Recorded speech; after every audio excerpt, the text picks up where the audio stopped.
Bonjour à toutes et à tous. Aujourd'hui, nous revenons sur la conférence débat de Bruxelles autour du livre du général de brigade à la retraite, Joseph Rugigana.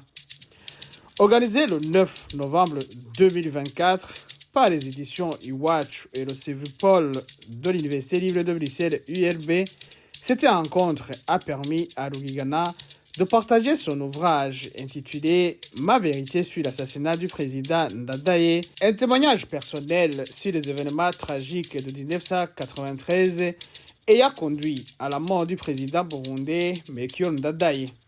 La conférence a réuni plusieurs anciens officiers des forces armées burundaises FAB en sigle, dont certains ont été cités dans le livre.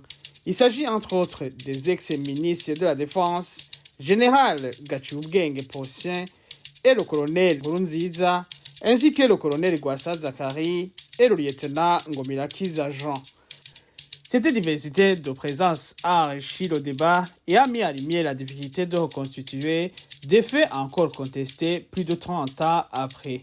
Dans ce contexte, j'ai également comparé le récit de Rugigana aux conclusions des rapports des ONG internationales du 5 juillet 1994 et du rapport des Nations Unies numéro S-1996-682 du 23 juillet 1996, tout en recueillant les réactions du colonel Isaïe Nibizi, alors commandant d'Ikamura et supérieur de Rugigana, évoqué comme témoin par le colonel Nkurunziza.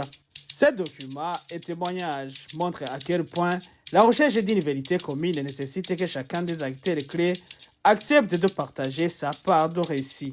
Alors que le livre de Rugigana suscite des vives et sévères réactions sur les réseaux sociaux, il est essentiel de rappeler que toute critique devrait se concentrer sur le contenu du message et non sur l'auteur lui-même.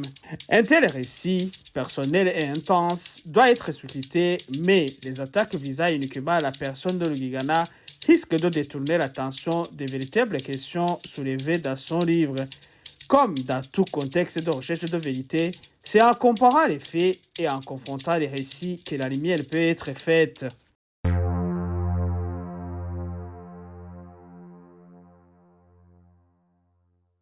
Parlons maintenant des échanges de cette conférence de Bruxelles. Dès les premières interventions, l'ambiance s'est alourdie. En effet, c'est le colonel Alfred Nkurunziza, accusé par Rugigana d'être une cheville ouvrière du putsch, qui a ouvert le débat par une vive réaction contestant fermement les affirmations de Rugigana qui le situe au Camorra le jour du coup d'État, sans préciser pour autant où il se trouvait cette nuit-là. Nkurunziza a également mis en doute les compétences de Rugigana pour diriger un escadron blindé, insinuant que son ancien subordonné n'avait pas les qualifications nécessaires pour remplir son rôle. Leurs échanges, parfois à la limite de l'insulte, montrent la profondeur des ressentiments. Dans son livre, il me cite 23 fois. Il me cite 23 fois avec... Je ne veux pas faire des qualificatifs parce que ce n'est pas bon. Mais vous allez lire le bouquin et puis vous allez découvrir vous-même que la pièce maîtresse, comme dit, de ce putsch, c'est Alfred Nkurunziza. Il écrit, lui, il écrit. Donc, je suis venu pour dire que, effectivement, comme il vient de le dire, il n'a jamais été dans une cour, quelque part pour être interrogé, malgré les faits qui met dans le bouquin lui-même, parce qu'il dit, j'ai eu l'ordre de mon commandant d'aller défendre et renforcer la sécurité du président de la République et d'empêcher tout accès à son palais. Il a donné cet ordre à ses subalternes. Il en avait les moyens. Ses subalternes ont refusé l'ordre. Ils ne sont pas partis. Le général, qui était lieutenant à l'époque, il est allé seul au palais du président. seul, sur 15 véhicules blindés dont il disposait, il est allé dans son seul véhicule. D'ailleurs, à la page, si vous lisez, au commencement de son bouquin, il dit « Je commandais mon véhicule blindé ». Il ne commandait pas l'escadron. Bon, alors, je ne veux pas rentrer dans ces détails techniques, mais il est allé au combat sans troupes. Et moi, quand j'ai dit, et d'ailleurs, il vient de me reprocher d'avoir commencé à le menacer, je ne l'ai pas menacé, j'ai envoyé un commentaire à son éditeur qui l'a donné. Je ne vois pas où j'ai menacé le général. Mais ce que j'ai dit est très important. J'ai dit, en voyant la couverture du livre, j'ai déjà envoyé un commentaire disant que lui, il n'a jamais été chef de peloton. Et c'est vrai, chef de peloton. Mais alors, ça c'était la présentation. Je vais vous dire une chose. Je n'ai jamais, messieurs, écoutez, je n'ai jamais été au Cameroun. Jamais au Cameroun à ce jour-là. Il y a des témoins, il y a des. Il ne peut pas avoir un témoin que j'ai été là-bas dans ce bataillon. Donc, ce qu'il dit dans les 23 citations, c'est faux, archi faux. Je n'ai jamais été dans ce bataillon. La deuxième chose, et là, les témoins sont multiples, y compris son commandant de bataillon. Il peut témoigner. Je n'ai jamais été là. Donc, tout ce qu'il a dit, tout ce que vous allez lire, tout ce que vous allez lire dans les 23 citations, c'est faux et archi-faux. Notre détail, c'est que ce livre me met en difficulté complètement. Parce que moi, je n'ai pas eu la chance qu'il a. Moi, j'ai été condamné dans cette affaire après 26 ans. Après 26 ans, je n'avais été jamais appelé, je n'avais même pas été cité un jour. Et je vivais en Australie. Le procès a commencé en 2018, après 26 ans. Et on a dit que je suis à domicile inconnu. Et on m'a condamné à une peine très grave. Lui, qui a amené le président chez les militaires, chez les tueurs, il n'a jamais comparu. Moi, je suis condamné à perpétuité. Oui, je suis condamné à perpétuité. Mais lui, il n'est pas coupable, bien sûr, mais de toute façon, l'acte qu'il a posé a mis en mort le président de la République et tout le pays. Et nous sommes tous, ici, beaucoup entre vous sont victimes de ça. Et beaucoup de gens sont morts dans notre pays. Et des milliers sont morts, sont en train de mourir par cet acte. En réponse à cette contestation directe, Rugigana a d'abord défendu son parcours militaire, rappela ses souvenirs des événements de 1993. Il a mentionné son expérience militaire au 22e bataillon blindé d'Ogitega sous le commandement de Nkurunziza Alfred lui-même. Cependant, Rugigana a suggéré que la mémoire de Nkurunziza pourrait être sélective, l'invitant à consulter d'autres témoins de l'époque qui sont encore vivants. Monsieur le ministre, vous êtes une institution. Quand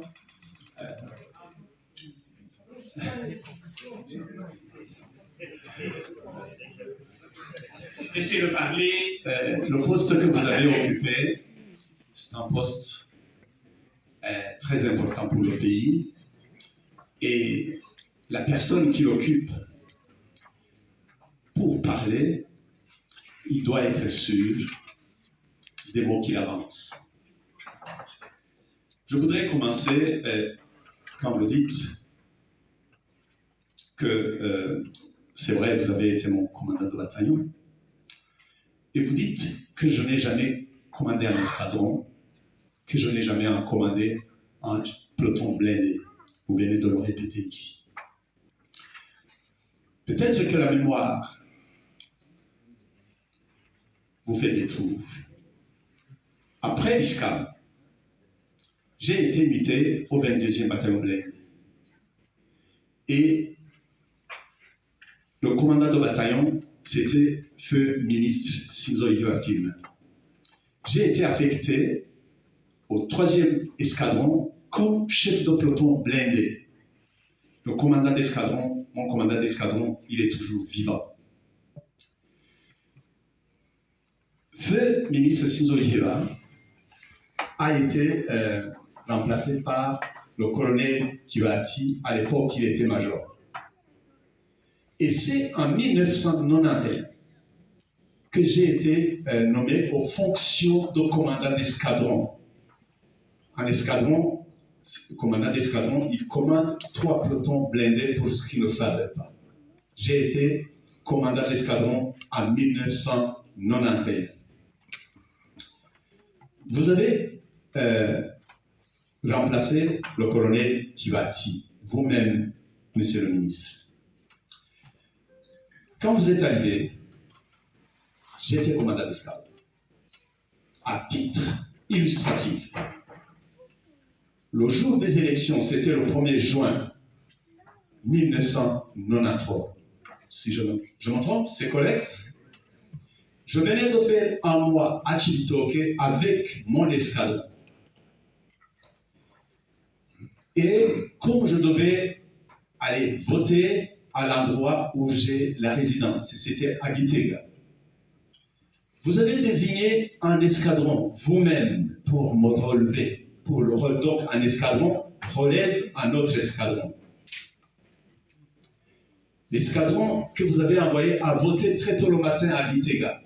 Et il est venu, et vers midi, ils sont arrivés à Chibitoke. Et ils m'ont relevé. Moi, lieutenant Gigana, avec mon escadron, je suis venu à Gitega avec tout mon escadron. Et vous savez ce qui se passe, si vous n'avez pas oublié. Quand on arrive, on range les blindés, on range son escadron et on fait rapport au commandant de bataillon de sa mission. Je suis arrivé, j'ai donné le rapport de mission à vous, monsieur le ministre. Et je suis allé voter avec mon escadron. Après, vous avez été remplacé par le major Bichonia, qui est décédé aujourd'hui au grade de général-major. Le 25 août, sur l'ordre du chef d'état-major général, j'ai été muté au Camorra. Et c'était un samedi. Je venais de faire le sport matinal avec mon escadron. Et c'est comme ça que le major Bichonia m'a appelé dans son bureau et il m'a dit: vous êtes désigné, vous êtes muté au 2e bataillon commando Camorra. De tout ce qui précède, j'ai toujours été chef de peloton blindé, commandant d'escadron. Vous vous dites, sauf par courtoisie, il n'a jamais mis les pieds dans un blindé.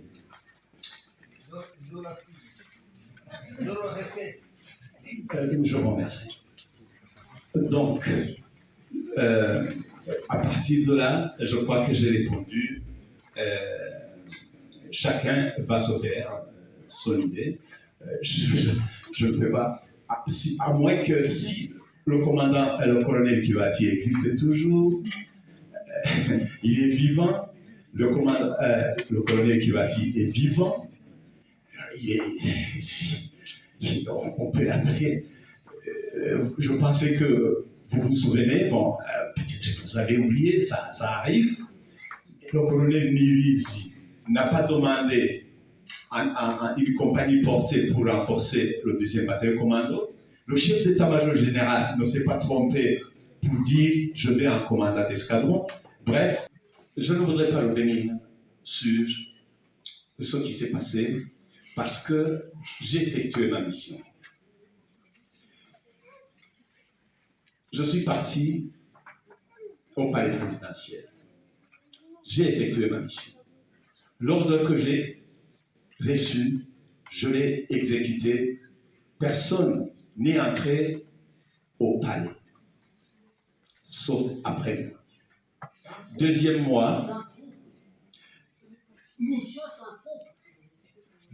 quand vous avez parlé, je n'ai pas intervenu et je vous prie de faire de même. Quand je suis arrivé au Kamuha, je me suis présenté à mon commandant de bataillon et je n'ai pas été primé. Je me suis présenté, il y avait le chef d'état-major général, vous y étiez, mon major. Vous y étiez. Vous étiez.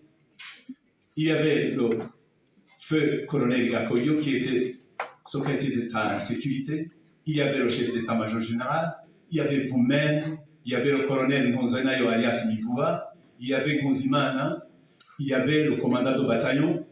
Pourquoi je choisirais vous? D'ailleurs, vous n'aviez même pas de fonction spéciale pour que je puisse... Je n'avais pas de fonction, je n'avais pas d'armes, je n'avais pas de... Ici, je... Si je parle. un dialogue comme ça où on s'interrompt, vous ne serez pas d'accord. Donc je vous propose de continuer notre argumentation. Voilà. On va avancer, sinon, voilà. On ne va pas le trancher ce soir. Vous êtes... pas été là. Monsieur, s'il vous plaît. Je comprends les émotions, je comprends que tout cela est évidemment très important pour les uns et pour les autres, que le poids de chacun, mais continuons. Voilà, je disais, je donnais une liste exhaustive des officiers qui étaient là. Je me demande pourquoi, je citais ton nom si tu n'étais pas là, pourquoi vous, monsieur le ministre, alors qu'il y avait des officiers plus haut gradés que vous, qui avaient des fonctions plus importantes que vous, vous n'étiez qu'un directeur en charge des affaires sociales. Alors, c'est... Pourquoi je choisirais vous pour dire vous étiez là alors que vous n'étiez pas là? Vous n'étiez pas plus important que les autres. Voilà, monsieur le ministre. Même les actes que vous avez posés, les mots que vous avez dit, je peux le dire. Tout le monde était là, je n'étais pas seul. Donc, quand vous dites vous n'étiez pas là, pour vous aider un peu, vous n'avez pas dit je n'étais pas au Kamuha quand vous avez écrit dans les insultes que vous avez dit. Vous avez dit je n'étais pas là, mais vous n'avez pas encore dit où vous étiez. Même maintenant, vous dites, je n'étais pas là, mais vous ne dites pas, j'étais là. Ça aurait été au moins plus ou moins crédible. Je continue. Quand vous dites que je vous ai cité 23 fois, quand je dis que vous étiez la pièce maîtresse du push, vous vous donnez de l'importance. Je n'ai pas dit ça. Sur quelle page? Montrez-moi où je dis que vous êtes la pièce maîtresse du push. Je dis ce que vous avez fait. Vous avez dit ceci. Vous avez dit, et c'est écrit dans votre livre. Oui, et je l'assume. Que je suis la cheville ouvrière du putsch. Vous savez ce que vous avez fait. Moi j'ai analysé ce que vous avez fait et je considère l'importance. Vraiment, je suis désolé, mais ça n'a pas de sens. Il va y avoir... je continue, je vais terminer. Vous n'allez pas vous convaincre, donc... Attendez, je peux quand même jouer mon rôle de modérateur. Je pense qu'il est important que chacun puisse s'exprimer, chacun le fait, avançons et passons à d'autres questions, s'il vous plaît, parce que ça n'a pas beaucoup d'intérêt de continuer à...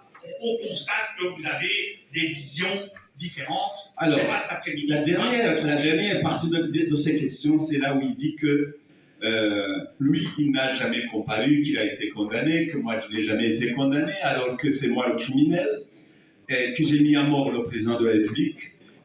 Quand il dit que je l'ai mis à mort, il a été tué par qui? Il connaît, donc s'il dit que je mens, c'est que lui, il sait qui a tué le président de la République. Parce qu'il dit que j'ai mis à mort, c'est-à-dire que je l'ai donné à d'autres. C'est qui? Lui, seul sait, il peut le dire. Mais je voudrais vous dire une chose. Écrivez. Écrivez. Vérité votre vérité. Ce que j'ai écrit ici, je l'ai dit à plusieurs reprises, je l'assume.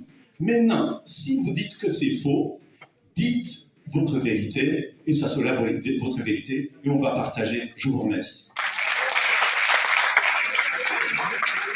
Je suis désolé d'être en avance. Le lieutenant Ngomirakiza Jean, visiblement troublé et peiné par les échanges houleux qu'il a qualifiés de honteux, a ensuite pris la parole pour exprimer sa déception et regret face aux confrontations verbales à la limite d'insultes entre ses anciens supérieurs. Il a appelé que ces accusations réciproques n'étaient utiles que dans un cadre judiciaire et a demandé à Rugigana s'il n'était pas affecté par ses 31 ans de non-comparution devant un tribunal alors qu'il prétend détenir beaucoup de renseignements. Enfin, il a demandé pourquoi il a présenté son livre à l'ambassade du Burundi à Bruxelles. Je suis donc peiné. Je suis dérangé. J'ai mal au cœur.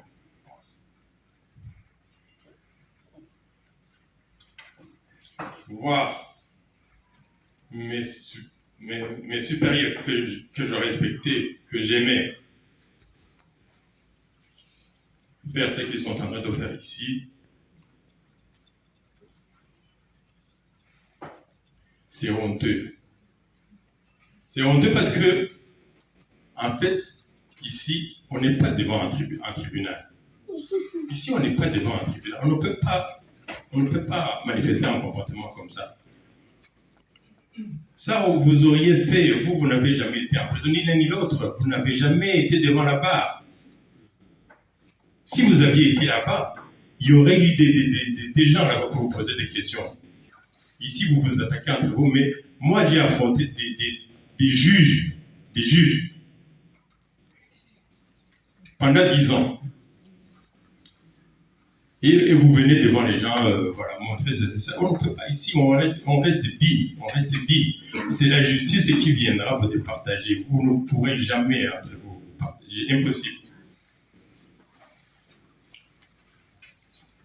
J'ai vu que dernièrement, je vous ai vu en photo avec monsieur l'ambassadeur, donc c'est-à-dire que tu peux même te rendre au Burundi. Je vous rappelle que le procès est toujours une affaire pendante. C'est pas fini. Il y a des gens en prison dans ce procès.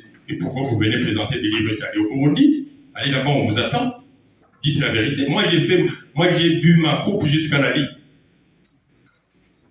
J'ai été purgé, j'ai été condamné. Je suis ici, j'ai demandé refuge en Belgique. Ils m'ont accueilli, je les remercie.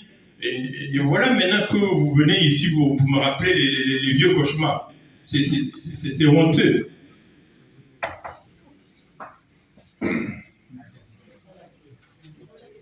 Ma question, elle est toute simple. Je demande au général Rugigana, comment vous sentez-vous, monsieur, mon général, aujourd'hui, après 31 ans, comment vous n'avez jamais comparu devant la justice? En réponse, Rugigana a manifesté sa compassion pour la douleur d'Ngomirakiza et a justifié sa visite à l'ambassade comme un geste de partage de son livre avec ses compatriotes burundais. Il a surtout expliqué que sa priorité était de faire connaître son livre au Burundi. Après avoir précisé qu'il n'est pas demandeur d'asile, il a ensuite ajouté que non seulement il est citoyen belge, mais aussi burundais, et par conséquent, il a le droit de se rendre dans son ambassade. Tu as raison, tu as pigé 10 ans, je le sais. Tu es dérangé, tu es peiné, tu as le cœur. C'est bien de me partager tes sentiments. Mais aussi, ce qui s'est passé, c'est vrai, ici c'est pas un tribunal, mais je crois que chacun doit s'exprimer, il faut laisser les gens s'exprimer, chacun comme il l'entend. On ne devrait refuser la parole à personne. Et en débat contradictoire, c'est toujours ainsi, on ne doit pas ramer toujours du même côté. Quand vous dites que vous m'avez vu en photo avec l'ambassadeur, c'est vrai, je suis en Burundi. Et quand j'ai écrit ce livre, la priorité, c'est pour que les Burundais sachent. Et étant en Belgique,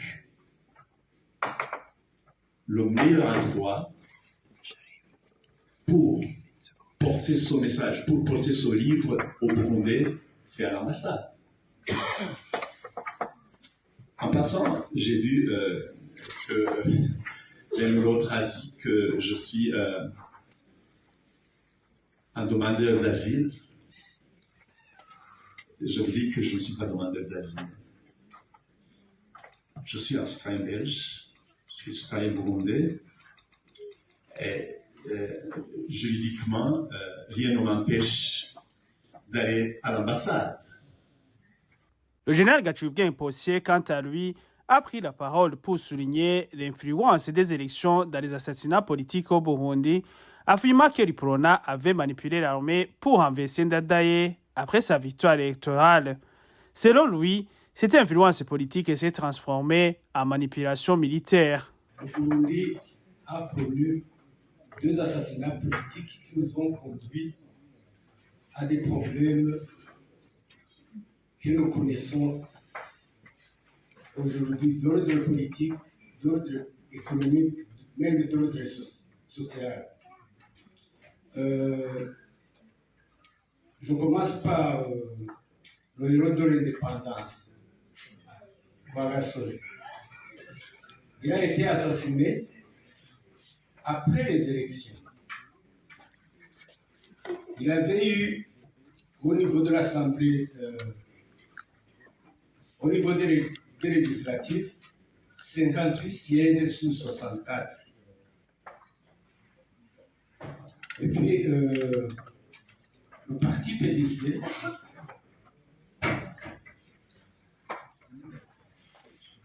et ceux qui nous abritent aujourd'hui ici,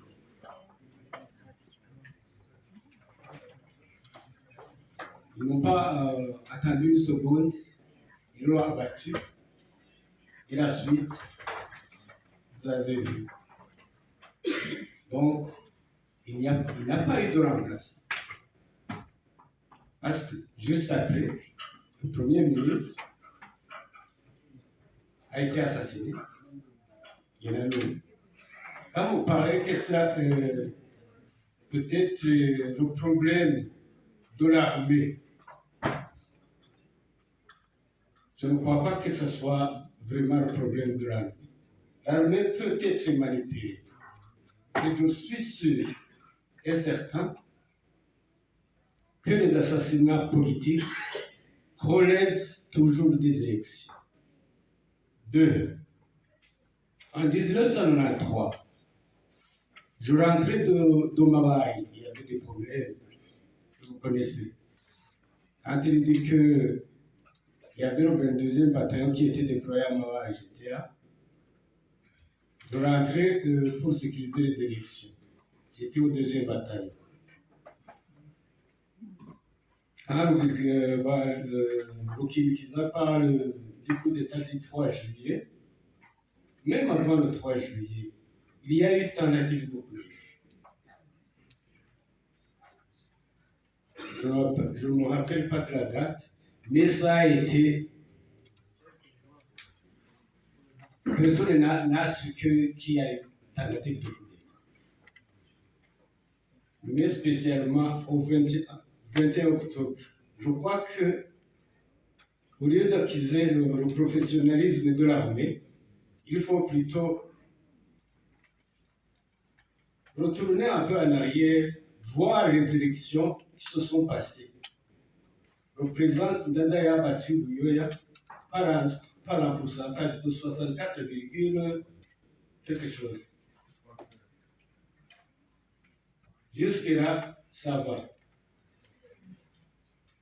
Tous les uchronistes et les acolytes ont été en deuil. Ils n'ont pas été vers la population pour chercher le 32, quelque chose. Donc, dans les législatives, Ndadaye a battu avec un score de 80 et plus. C'est-à-dire que la minorité, le minimum qui était 20%, pour qu'il y ait quand même pour que les lois ne passent pas quand le problème ne sera pas à même de le fait. C'est ça le problème. Et puis, les uchronistes plutôt ont manipulé l'armée. Ils ont manipulé l'armée. Et puis la suite, vous l'avez vu. Merci. Le général Rugigana a réagi en soutenant cette analyse, notant que l'armée et l'UPRONA étaient souvent perçus comme un seul bloc. L'UPRONA et l'armée, c'était un parti unique. Et même à l'état-major général, on a vu certaines personnes de l'UPRONA. Maintenant, moi, officier, lieutenant, à cette époque, je n'ai fait que mon devoir. Je l'ai fait comme je l'ai fait, apprécié différemment. Ce qui compte, c'est que l'appréciation que mes chefs ont donnée à ma mission, elle est là, elle est connue. Le rapport des ONG internationales de 1994 soutient cette analyse en expliquant que le coup d'État de 1993 visait à anéantir le Frodebo pour des raisons politiques et économiques au-delà des simples questions ethniques. Le colonel Gwassa Zakari voulait savoir si Rugigana avait suivi les tensions ethniques dans les meetings de Dadaye pendant la campagne électorale, insinuant que l'auteur pourrait ne pas dire toute sa vérité. Moi, j'étais major à l'époque, quand toutes ces histoires-là ont eu lieu. Mais la question que je pose au général Rugigana, avez-vous vraiment suivi les meetings du président Melchior Ndadaye comme la plupart des gens les ont suivis? Eh bien, vous verrez bien, vous n'avez pas cité, je n'ai jamais été dans cette histoire, mais il y a un ministre de la Défense à qui je charge, à qui j'ai écrit un mot en disant, quand un navire sombre, ce n'est pas le capitaine de navire qui le quitte le premier, il le quitte le dernier. Et après, il m'a dit, écoutez, comment passe payer à moi, je vais retourner dans mon corps. Et il l'a fait. Ça, c'était la première question. La première question, est-ce que vous avez suivi les meetings du président Ndadaye comme la plupart les ont suivis? Et ce qui s'est passé avec tous ces morts, les lieutenants Nzeyimana, Sibomana, les ministres Zinzoyeva, les juges Seromba, ça je connais. Et celui-là, le juge Seromba, mon voisin. Ça faisait des années que je ne suis pas allé au Burundi.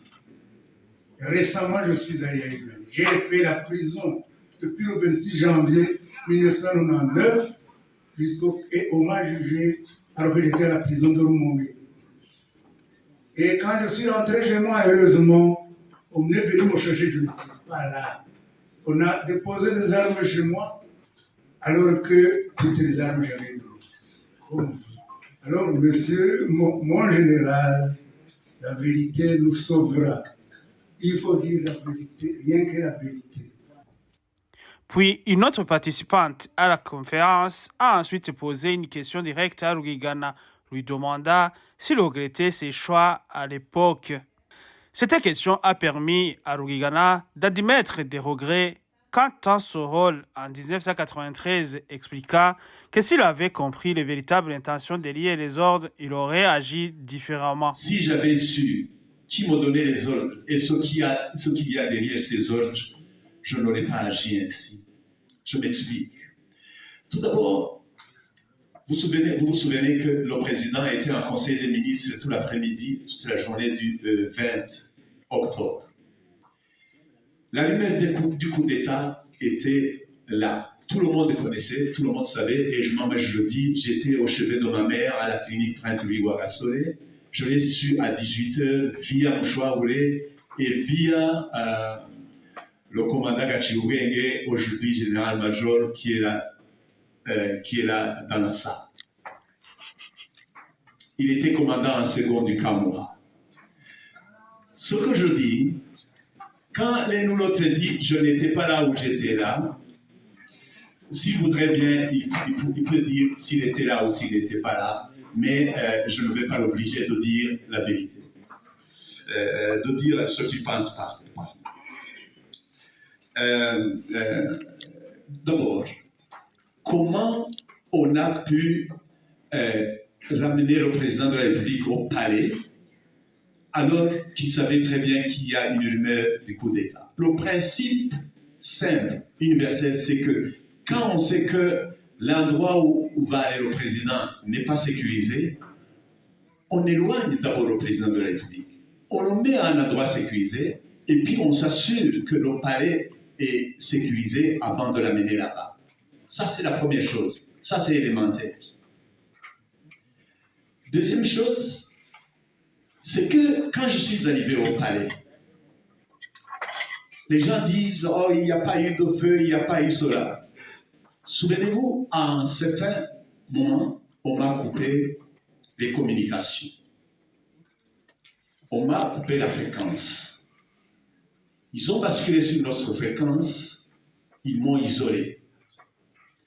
À ce moment, quand à l'armée on t'isole, c'est qu'on te sacrifie. Ça ne s'est pas arrêté là. Ceux qui ont attaqué le palais ont changé de tactique. Ils ont fait un repli tactique. Ils ont utilisé les tirs courbés, donc les tirs à l'artillerie. Ils ont bombardé le palais. Quand vous dites qu'il n'y a pas eu de mort, quel est l'objectif quand on bombarde le palais? C'est pour les casser toute vie. La difficulté de vérifier les témoignages des uns et des autres rend cette quête encore plus complexe, sauf si plusieurs témoins peuvent corroborer un même récit. C'est pour cela que j'ai contacté Major Isaïe Nibizi, commandant du Kamoha, au moment des faits. Au cours de nos échanges, Colonel Nibizi a dit qu'il ne se rappelle pas avoir vu le colonel Alfred Nkurunziza au Kamoha ce jour-là, mais il a insisté sur le fait que cela ne signifie pas que Nkurunziza Alfred n'est pas venu dans le Kamoha, car, je cite, « Dans la matinée du 22 octobre 1993, il est venu au Kamoha une multitude de militaires, tous grades confondus. Je n'ai pas vu tous les officiers qui sont passés par le Kamoha ce jour-là. » Fin de citation. Quant au rôle de Rugigana, cette nuit-là, Colonel Nibizi m'a répondu, je cite, « Le rôle de Rugigana n'était pas de protéger personnellement le président. Sa mission était plutôt de renforcer la sécurité du palais. Cette mission a d'ailleurs été parfaitement remplie puisque les militaires n'ont pas pu pénétrer dans le palais en partie grâce à son action et son blindé. » Fin de citation. Néanmoins, j'ai remarqué que le colonel Nibizi soutient l'initiative de Rugigana d'écrire son témoignage. Il dit, je cite, « Rugigana a bien fait d'écrire ce qu'il appelle sa vérité. Cela pourra encourager d'autres témoins de notre triste histoire à donner les versions des événements d'octobre 1993. De la somme de ces récits, les historiens pourront tirer des matériaux pour une vraie histoire de cette période. » Fin de citation. Cependant, c'est toujours Isaïe Nibizi, je cite, « Le niveau hiérarchique de Rugigana à l'époque et la mission qui lui avait été assignée ne lui permettait pas de porter des jugements sur les différents intervenants dans les événements en rapport avec l'assassinat du président Dadaye. Sa vérité aurait gagné en crédibilité s'il s'était limité à relater les faits sans s'aventurer dans les interprétations comme il l'avait par ailleurs annoncé. » Fin de citation.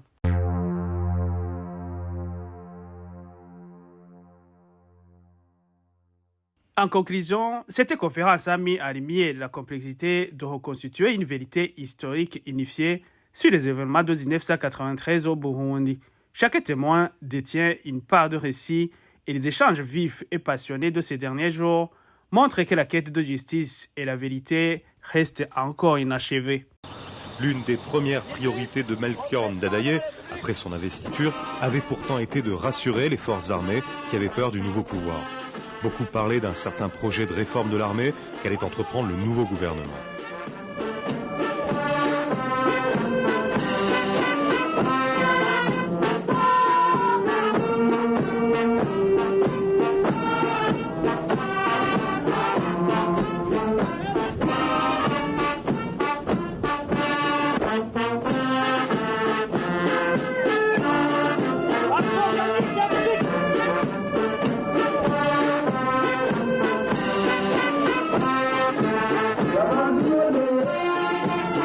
concernant la lutte contre la rumeur, tous les chefs militaires doivent s'investir dans la lutte contre la rumeur et ses effets pervers.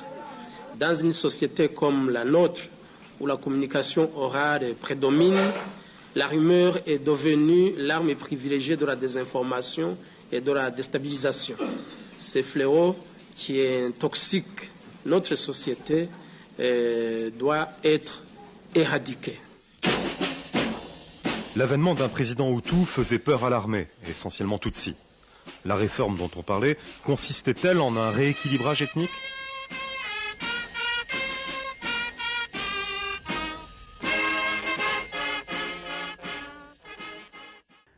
Les rapports d'enquête, tels que celui de l'ONU de 1996, soulignent des zones d'ombre, notamment sur le rôle de l'armée et les 130 de Kendadaye étaient davantage un prisonnier des militants dans le blindé depuis son palais, contrairement à ce que dit Lugigana. Le rapport des ONG internationales de 1994 confirme quant à lui que les motivations du coup d'État étaient avant tout politiques et économiques, avec une préméditation visant à décapiter physiquement le leadership du Frodebo, au-delà des enjeux ethniques et régionaux souvent évoqués. ingene vyagenze sinobivuga hari n'abagiye babisigura neza gusumbya kuko bari babirimo hari n'avuga yuko Melchior Ndadaye yasavye abo basirikare bamutwaye aho muri yo kambi bamutwaye muri blende ati ntimworaba handi mu nshira he mu makariti mbwa abandi bakamutwara mu kambi umuntu agaca yibaza kandi abona yuko abantu bagumutse bamwe no muri yo kambi barimo canke hegereye mbere ahavuye aho bagumutse wewe urashobora gura umusoda erega hari ikintu gikomeye cyane kandi abasirikare bico gihe botije kuja dusigurira uri umusoda mukuru wizi vyerekeye strategie na tactique militaire urashobora kubona iyo abantu bapfuye bagutera barondera umuntu baje gutera hama wagira utingiye kumukingira ukamutwara hiyo nyene abateye bavuye urashobora kubitegera ivyo wewe je vyarangoye gutegera n'ubusida bitegera mucane cane muri kino gihe nkuko bivuze ukuri kuja habona. Il est facile, 31 ans après, de critiquer les choix faits sous pression. À l'instar de l'analyse de l'ancien président Ntibantunganya, nombreux sont ceux qui affirment qu'il aurait agi différemment, notamment concernant le transfert du président Oka Moha. Mais il faut se rappeler qu'en plein chaos, face à la peur et la pression, les décisions sont rarement parfaites. Rugigana lui-même a exprimé ses regrets lors de cette conférence, à voir qu'avec les informations dont il dispose aujourd'hui, il aurait pris d'autres décisions. Les échanges de cette conférence et les critiques qui s'en ont suivi nous rappellent que pour progresser vers une réconciliation durable, il est crucial que tous les acteurs clés de cette période prennent la parole. Chaque témoignage sincère contribue à la mémoire collective et offre une chance de construire une histoire commune indispensable à la justice et à la réconciliation. Merci de nous avoir suivis. À la prochaine vidéo. N'oubliez pas de vous abonner, de liker, de partager et d'activer la cloche pour ne rien manquer. Je vous remercie.